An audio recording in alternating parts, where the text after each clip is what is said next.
the Chiefs pull it off, but I know it's it's a local Tampa, Florida team, so I'm still happy it's a Florida team. I live in Florida, right? So okay. It's good to so have. Nate's in Pennsylvania, and are we in the green room? I believe so. Okay, great. Hey, everybody, Good welcome morning, to this week's green room. Special Super Bowl green room. I know it's exciting because we have a special guest this morning, Nate Eachus, who actually played for the Kansas City Chiefs. Yeah, so that's right. It is. Right. And listen, I want you to give a little bit of bio on yourself, but I was just saying to Ruta that you're a Pennsylvanian, of course, originally. And you Ohio, so right there bordering each other. And I know Gordon. we've talked about this. There's a game every year between the Pennsylvania high school seniors and the Ohio high school seniors called what? The Big 33 or something? The Big 33 game. The best Pennsylvania 33 selected versus the best Ohio selected. It's a traditional game every year. It's a fun game. Right. Yep. Oh, super fun. And I know that you were in that game, of course. So tell us a little bit about your career, Nate, and what's going on. We know who you're rooting for, That's right. I was a big sports guy growing up. Went to Colgate University in a small school in upstate New York. From Pennsylvania, played football, wrestled, was a success. Had success in wrestling. Was a state champ wrestler. Actually, my junior year in high school. Cool. Decided to go the wrestling route, or no, football route, I should say. I'm sorry. Ended up going to Colgate University, was undrafted. The Chiefs gave me a shot in 2012. I made the team. And so basically played for a year and a half, almost 2 years. So the current coach now, Andy Reid, was actually my coach for a couple months. Huh. My other coach was Romeo Cornell, who's coach for the Texans right now, Houston Texans. And coach the Browns, of course. And coach your Cleveland Browns. That's right. Who almost who had a great year and almost made it to the Super Bowl this year. Actually, had a tough one there against the Chiefs in the round of the playoffs there. But and then ultimately, you're talking about my Cleveland Browns, you mean? Well, the Browns, they had a good game against the Chiefs there and almost beat the Chiefs there and almost made it to the Super Bowl this year. But to talk about how I got into cannabis, the transition from football to cannabis, like I said, I played pro, and then my grandma was kind of under the weather, so I found her a CBD product, a hemp CBD product. It helped her tremendously. She had stage 4 breast cancer. This was years ago. She's actually no longer with us, unfortunately, but I saw it really help her appetite. The CBD, it helped her appetite. When she had trouble eating when she was on chemotherapy, and she had a lot of nausea, and chemo, makes you not want to eat anything. Well, I saw the CBD was helping her tremendously eat, even conversate better, because we actually have these cannabinoid receptors within our body that we're born with. That's why doctors like you are recommending and prescribing or recommending, I think that actually the appropriate word, recommending CBD and cannabis products, because we're actually born with these cannabinoid receptors within our body, within our organs, within our brain, within our like I said, all our organs and our skin. Well, we're wired for it, Nate. It's a plant that's on the planet. And it's been on the planet as long as we've been. And that's one of the unique things about it, is how it was taken away, from doctors, from, citizens, of course. Listen, you're so passionate about the cannabis, and I know you've been in the hemp space, of course, right? Or are you still doing things? Yeah, I'm still doing it.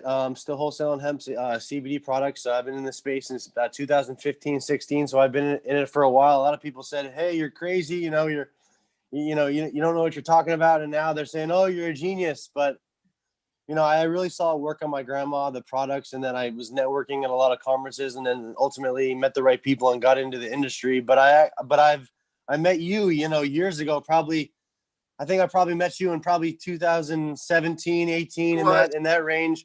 You were going to all the conferences. We were probably at every conference together, in Orlando and Tampa and Fort Lauderdale. I've seen you probably 100 times at all the conferences. So that's why we have a relationship, Dr. Gordon. But yeah, I've been in the space, and it's been a lot of fun so far. And it's fun to educate. Really, it's about the education, about teaching people about the science, that we all have these receptors, and all mammals, all animals as well, that, all mammals, that we have these receptors in our brain and in our organs.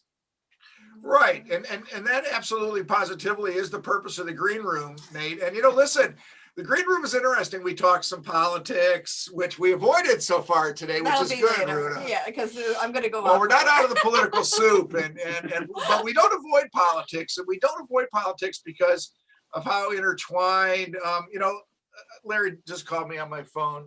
Andreas, would you call him back and see if he's having trouble getting on the Zoom? We were hoping to have Larry Timko, my former radio talk show host buddy. Yeah, Larry Timko. Had to balance it out a little bit, so hopefully Larry's going to figure out how to get on the Zoom.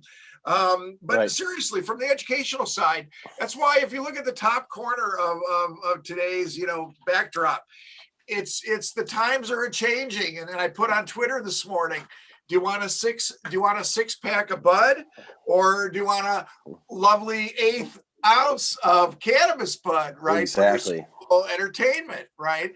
Yeah. So perspective, Nate, about what was going on in the league at the time, cannabis wise. Yeah. What goes on in the league. So I'll be honest, a lot of, back when I was playing in 2012 and 13, you talk about guys that choose alcohol and now cannabis.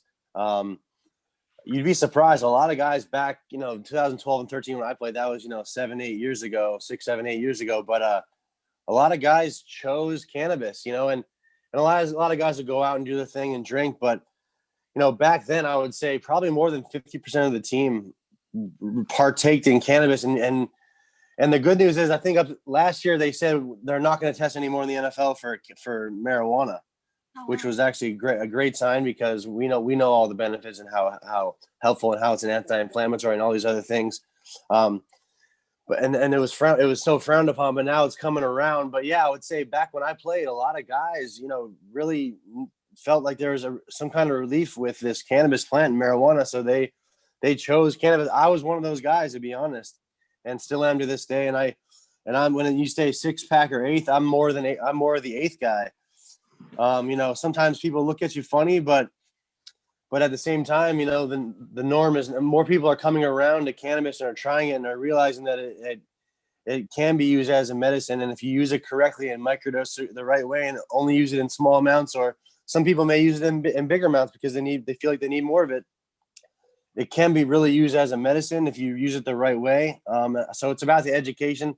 I'm more of a cannabis person than an alcohol. Alcohol doesn't really sit too well with me. I'm more of when you say 6-pack, I'm more of a bottle of red wine. Not drink the whole bottle, but maybe 1, 2, maybe 3 glasses at most. Bud and Bud just makes too much sense. Budweiser, the king of beers. I don't think they were advertising this year in the Super Bowl or something. They're not. There's a lot of companies actually that aren't advertising. Now, why is that, Ruta? What's going on? There were. I think I don't remember the reason why. I think there was not only. I think they're donating actually to COVID first relief or something like that. And I think it's for first responders. Right. They'd rather give the money to charity and to help out families. So, which I think is a really awesome thing to do. So do you actually belong to the NFL Former Players Association and all that type of stuff or any of that, Nate? Or so I'm a part of it because I was a former player. Like you can become a NFLPA leader of South Florida or leader of New York or leader of Kansas or leader of California. You have to run and become elected. But I am a member in terms of I get a lot of cool discounts on websites for being a former player and things like that. I get discounts from Cole Haan and, a lot of cool lift weight equipment from different websites and things like that. But I do go to, now it's a lot of it's virtual, but I do go to a lot of the NFLPA events. Last year, the Super Bowl was in Miami and that was pre-COVID. So, a lot of the stuff was opened up. We went to the beautiful ballroom and I believe the Hilton on the beach. That's where they hosted all the former players. So I got to bring a guest of mine this year. I was hoping to do the same. It's going to be limited. I wanted to make my way to Tampa. I was going to leave tonight or tomorrow. I'm not sure if it's going to be worth it. I wanted to kind of network, talk about cannabis with people, pass out business cards. But this year it's going to be tough. Everything's virtual. I'm still going to do the virtual stuff, but I'm not sure if I'll make the trip to Tampa. I'm still up in the air because, I want to go network, have fun. But now with COVID and everything, I think the NFL's got to be careful about hosting events, or I think they'll get in trouble.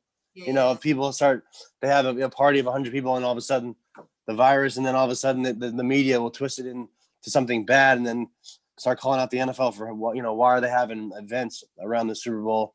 even though that's usually a norm, right? No, but they're being extra careful this year. I know, like even Tampa Bay, like the whole area said it's mandatory masks even outside now for the Super Bowl parties. That's right. Tampa Bay. So they are being careful, which is good. I mean, the NFL is trying to be careful too. And shout out to the NFL.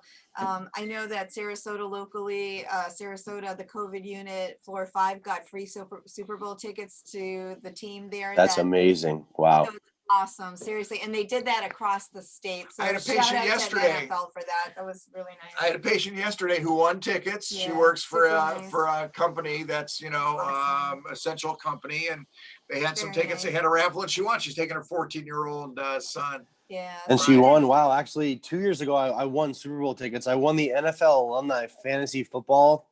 Wow. Like I won the whole thing. It was crazy. It's like a 17-week thing where you have to Sure. manage your team, and I ended up somehow winning the whole thing, and the grand prize was Super Bowl tickets. So they Wow. flew me out to Atlanta. I went and watched the Patriots play the Rams. They flew me out. They put me up in a hotel. It was pretty Unbelievable. neat. I didn't win this year, Nate Jackson? unfortunately. Was but Nate Jackson a part of that, Nate? who a part of it? Nate Jackson. Nate Jackson. He was probably he wrote- in the league. There was thousands of people, and somehow he actually wrote a book about fantasy football, bestseller on the New York Times list, and he was my inspiration, believe it or not. One of them for getting into medical cannabis, and the reason I wanted to try to get Larry on today was because actually Nate called into Larry's show to promote his book, and I was co-hosting Larry's show with him on that day. So Nate Jackson and I talked after the show about his book and his use of medical cannabis while he was in the NFL.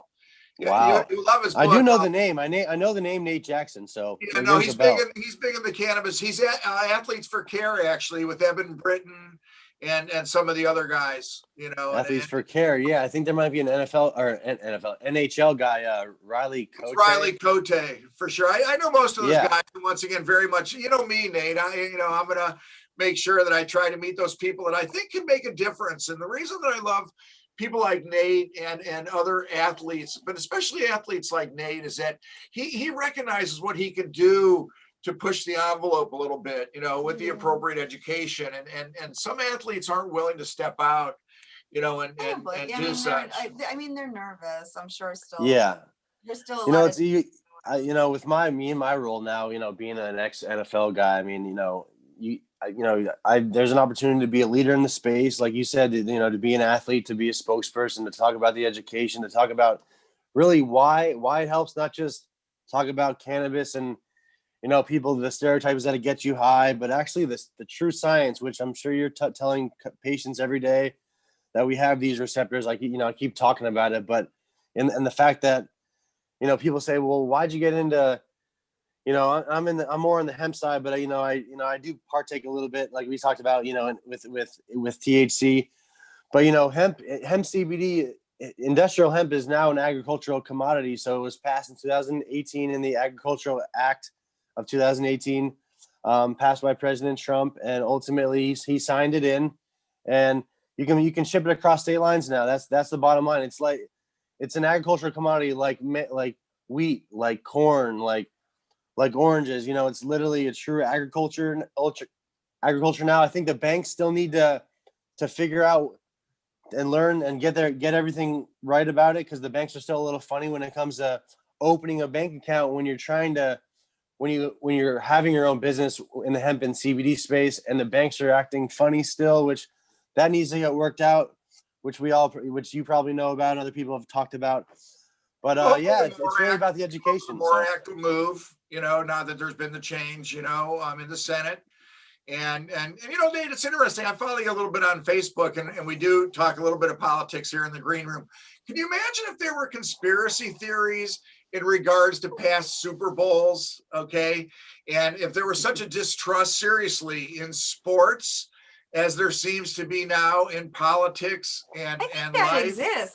As far as I know, there were always being like rumors that games are thrown and things like that for well, yeah, I brought it up because Nate's got a little insight to it. And have you ever seen anything at all, even back in your Colgate days? Because sometimes now with gambling as widespread as it is, there can be a spread out of Colgate, who was your biggest opponent, Nate?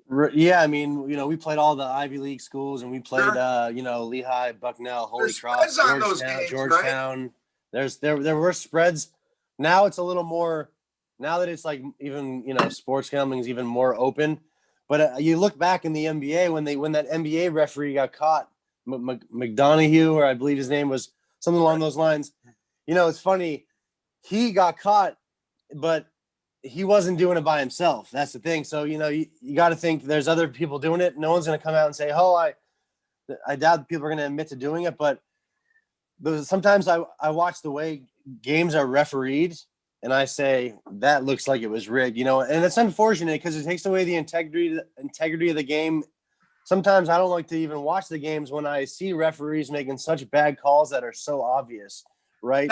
The person at home sitting at home, the guy stepped out of bounds and you don't call him out of bounds. You don't even want to review it. And the guy stepped out of bounds and it went for a touchdown and that changes the entire score of the game, the line. So that's why I think part of it is fixed. Some of there are some good refs out there, but you got the referees, you got Vegas sports, so it's all about the money now, which, it kind of takes away the integrity. And sometimes it shies away from me even wanting to turn on the TV sometimes, even though I'll be watching my Chiefs in the Super Bowl. Hopefully there's nothing bad about the refs in that game. Hopefully they have good refs and everything. But like you said, sometimes the integrity of the game, these refs and stuff, you think, was that fixed? Was that game fixed? And sometimes you shake your head. Yes. That's an interesting answer. And listen, I go back to the LeBron James call where they said that, there was a charge against Golden State he wasn't even close to the line to review the call. So Sometimes you do shake your head and you wonder, they're reviewing more stuff now. I think people are catching on that and more stuff is being reviewed, which is good, but I think it is tough to be a referee when you make calls in the moment as well. And it's easy to just slow mode and zoom in, on the replay. And it's easy to say, oh, he dropped it or he caught it, when in the moment as a referee, you got to make a bang, bang decision. So I think it's tough as a ref, but at the same time, you also think, well, come on now, you can't miss that call at the same time. Are you surprised, Nate, that fans have turned away from the NFL and the NBA? I think even a little bit more so because of some of the social and racial injustice stands that they've taken. I think you look at the NBA and they took the whole stance on the Black Lives Matter thing, and I think they did a good job, to be honest. The way they had the bubble last year in the NBA Finals that was held in Orlando, and in our state, as you know, Dr. Gordon, the bubble was held in Orlando. They had a Black Lives Matter, but I think it still was and is a serious issue, and I think it was good to take that stance. The NFL didn't want to, put that, saying on any of their stuff. I think the NBA did a good job. It's a serious subject, and they did a good job. And it was it was a tough issue to talk about, but they came out and brought it up, which was good. But I'll talk to fans serious subjects. Watch games now, Nate, because of the stance that the players took. Just so stupid. Yep. They support the Capitol. And Colin Kaepernick. We're not going to go that political. But I mean, listen, I'm going a little bit political because listen, Colin Kaepernick started it. Good, and he should be. And the man took a knee. He didn't take down American flags. He didn't. In the middle of the Capitol building. I mean, he did it respectfully. So kudos to him for leading the way of. But he's still paying a price. He never did get back into the league, which is ridiculous. Yeah, it definitely hurt his him getting a chance to play in the league, and he took a stance. I think his legacy will be known as, the guy that had enough, for lack of a better term, balls, to actually get out and actually say, there's an issue with police and brutality and the whole racial issue. And he took a stand and it hurt him. And a lot of NFL owners and GMs didn't want to pick him up.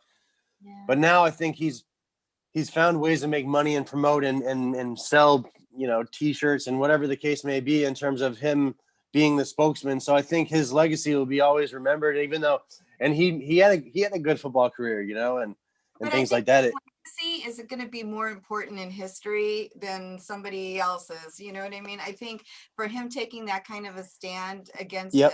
a major corporation, a major entity like the NFL, and standing for his rights and saying, screw you, I'm going with what I believe in. I think his legacy and his imprint is so much more than football. Like his imprint will be Correct. for a huge movement. So I kudos. agree.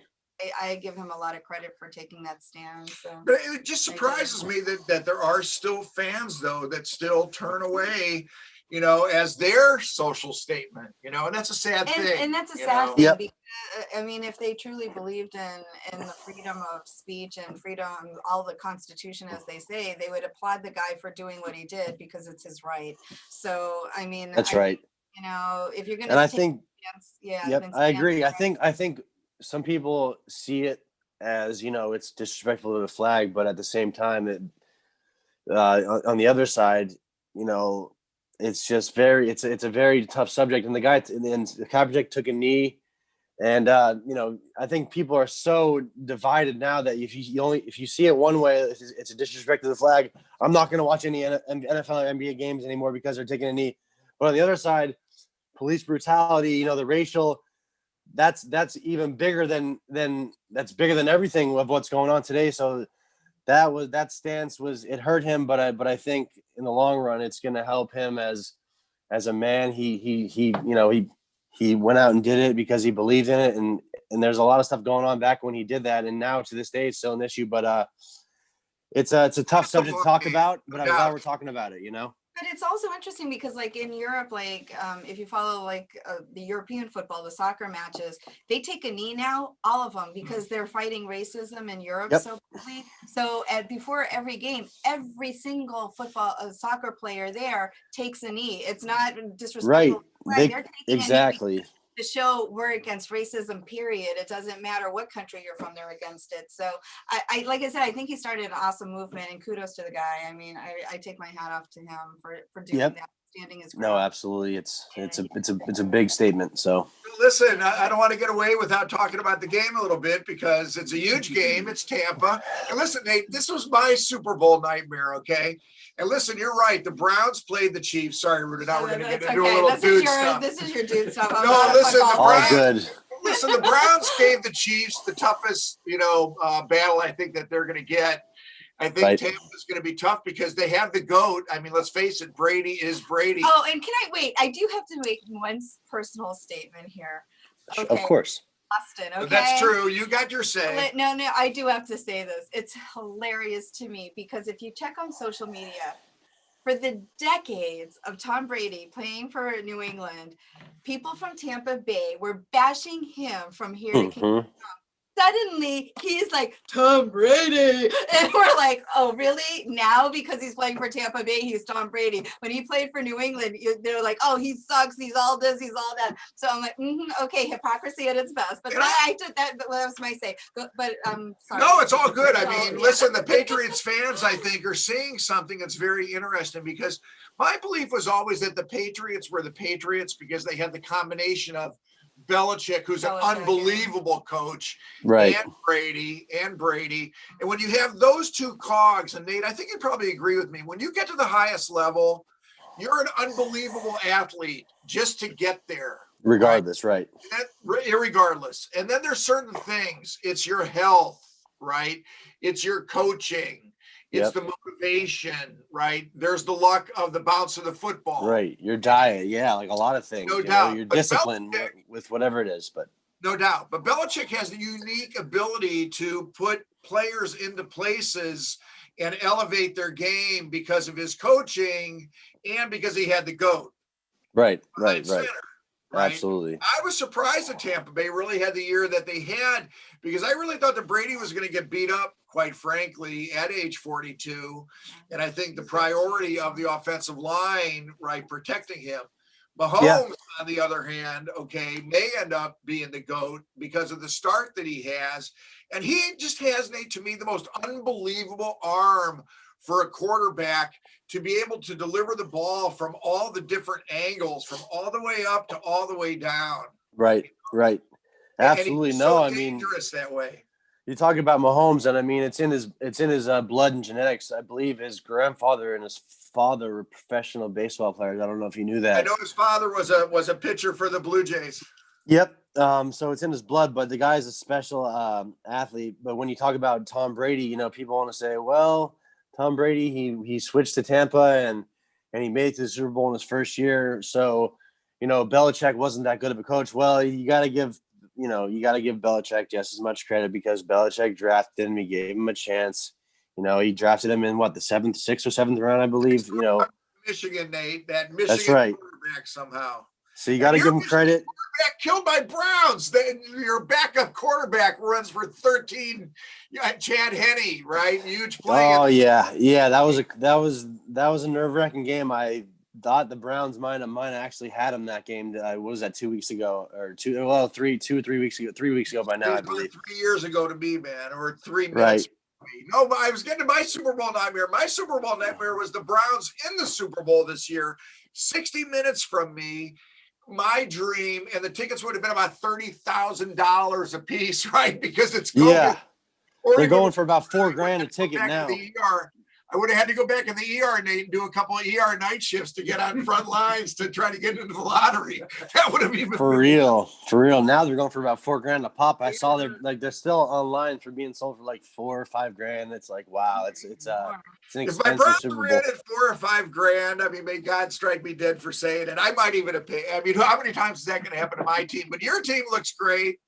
Good luck to you, Nate. I want to ask you one other question. So the pounding of football is incredible, right? And I know the players are very active in trying to get at least CBD utilized, right? And that's right. Testing to that extent. Were you able to get out without any significant, hip or shoulder or any of that as the years go by? I've had a couple concussions. I broke a rib. I punctured a lung. I messed up. I had a slight separation on my hip, which was, I'm a little banged up. But, you look at CTE, which is the traumatic brain disease that Junior Seau, when they reviewed his brain, it was he had a lot of things going on. And a lot. They say if you're a football player, you've had at least a mild case of CTE. But now we know that cannabinoids and cannabis and CBD can actually help. It's a neuroprotectant, so it helps the brain. It could help repair the brain cells. So I think that's why a lot of players are now reverting to cannabis because it helps, repair and relieve. It does something in the brain to, and cannabis is an anti-inflammatory. Like I said, neuroprotective properties. It's antibacterial. It's a lot of other things, but I think we're knowing a lot that CTE. If you're a football player, most football players have a little bit of CTE going on, which is, over time, your brain just gets hit against your skull and you just have, and from the wear and tear, you just have it, for the rest of your life. I think cannabis could help in a lot of ways, help relieve that and possibly repair the tissues up there and repair it. And we're still learning. But I would say a lot of players still have it and, it's inevitable. So I think eventually, hopefully they make the transition to cannabis because I think it could help them in the long run, ultimately. Yeah, I think though always the most important thing, Nate, will be to focus away from THC, right? And on the other cannabinoids when it comes to integrating it into, that type of environment. Because, let's face it, performance enhancement, is an interesting term, right? And your body healing, of course, is performance enhancement. But the THC part of it, because let's face it, it'll allow you to watch a game film and maybe giggle at a mistake that somebody else makes, or maybe even that you make, That's right. That particular psychotropic aspect of it continues to be fearful, right? Yep. But it's the body of all the cannabinoids, of course, that we know is where the healing comes from. Right. All of them working together, right? The entourage effect is what they call it, Indeed. So give us so what are you up to right now? Give us just one last blast for yourself and follow Nate. He's a great follow, everybody, and good luck to your team, man. Thank you. I mean, now I'm still, wholesaling hemp CBD products. I just got back from Denver, doing a little business here and there. I mean, it's tough with everything going on, and Florida is one of the only states that's really opened up. Other states are opening up, not just Florida. Florida's been the one that's been open up probably the longest in terms of the economy and business in South Florida. Things are closing at 12:30, 1 a.m. I just came back from Denver and things are, shut down pretty much 10 p.m. and that's it. And they're a little more strict with the mask, but I think that's a good thing. We talked about earlier about the mask being a serious thing, which is still important. But looking to try and go to events, network, talk to people, educate people on the cannabis aspect. Like I usually see you at events, probably once, twice a month. There's an event in if I'm not in Tampa this weekend, there's a cannabis event, the first one in probably a year or months, in probably 9 months. There's a cannabis event in Miami at the Sacred Space, which I know you probably heard about. It's the Cannabis Lab. Bob Friedman's putting it on, and listen, it's going to be outside, socially distanced, masks required. That's right. Ruta and I got our first Modernas. Okay, you got the vaccine. How you feeling? Good. Yeah, we should. Good. And Ruta actually had COVID too, so I had it as well, and it's something to take serious. I had a very bad headache, and I had it. I had it back in December, and I was gonna fly home for Christmas. Ended up staying in Florida, which rather be safe than sorry. I don't want to, and I actually blew I was positive, and then I blew a negative test, but it was too soon. I was still under that 7 to 10 day window. I didn't want to. You're not supposed to fly. I wanted to wait the CDC says you're supposed to fly 14 days. I blew a positive. I keep saying I was positive, but then I was negative. But I didn't want to take the chance and infect my family and all that. I was in Florida, but I had it. It's something to be serious, take serious still. I had a pretty bad headache. I had a lot of the serious symptoms. It was pretty nasty. It was 2 weeks of headache and fever, and was in the hospital for a couple days. Yeah, I had a fever. I went and jumped in the ocean actually I didn't even know I had it. And whenever I got sick in Florida over the past couple of years, I would get in the ocean for about 20 to 30 minutes, and I would just get better within 2 days. And I started feeling crappy. I jumped in the ocean 2 days in a row. Then I tested for it, and they said I was positive. And then I just got better and better. But I think the ocean thing got rid of my fever. And it was cold when I jumped in the ocean. It was like a 50-degree day. Oh, wow. And I got in the ocean, and people were like, "You're crazy," but I know how powerful the ocean could be in terms of healing powers. Also the salts and stuff. I think the salt and everything. Also, I agree with that. Yeah, but definitely something that you got to take serious. Great seeing you, and great seeing you. See you soon. Nice meeting you. Absolutely. Good luck Sunday. And listen to all the Tampa fans out there. Good luck to you. It's going to be a great game here, regardless. Let's hope for a safe game. Yes, everybody stay safe. Nice. That's exactly right. My prediction: 33-28 Chiefs. All right, there you go. We'll give you that one. All Maybe right. you will. Thanks, Dr. Barry Gordon. All right, thanks. Nice meeting you.